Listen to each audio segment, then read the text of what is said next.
terms of adjuvant therapy, we've talked a lot about the stage 3 patients. I want to just delve a little bit into the 3A population, which has evolved recently, right?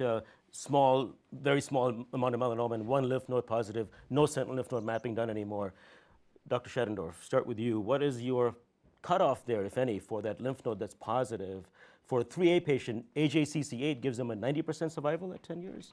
It's a very high number. Yeah, so I mean,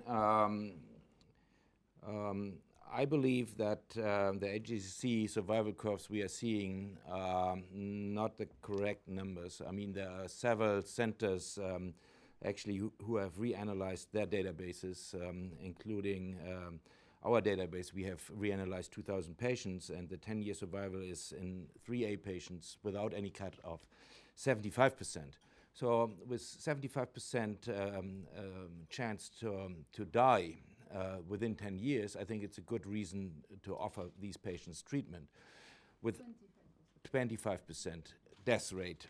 12%, you know, I would be more reluctant, and age and other factors would also play into that decision-making process. So we would treat a patient with 3A independent on any tumor load in the sentinel node. So all 3A patients you treat, regardless of one melanoma cell in the lymph node? Even less than 1 millimeter?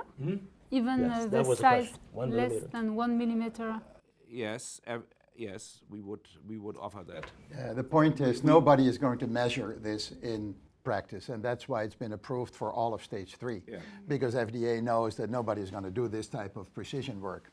So you have to be practical. But everybody knows that the more you look, the more you will find, and there is no absolute cutoff. It's a sliding scale into sentinel node negativity.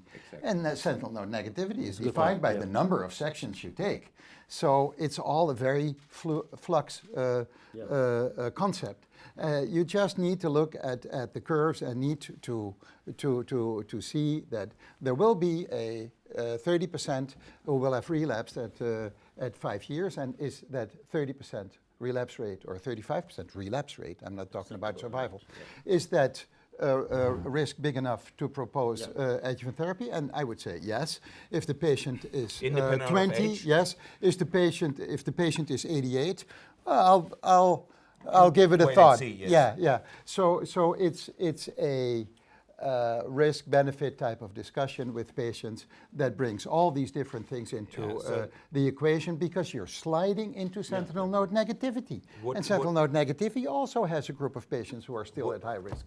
So Lex, Caroline, would you think that whether you are more on the 3A side would prompt you to give more immunotherapy, or would that favor targeted therapy? On the other side, 3C, 3D patients, would that be patients you would give more checkpoint blockade or targeted therapy? We have the tendency to give patients 3C, 3D more targeted therapy because of the fact what Lex mentioned, that there is an early escape with in order to have a better tumor control in these patients.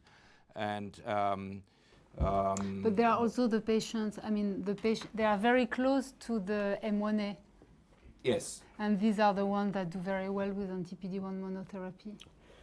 So it's... The point is that all patients at some point in time who will relapse will be managed in a manner that they will be secured to receive immunotherapy.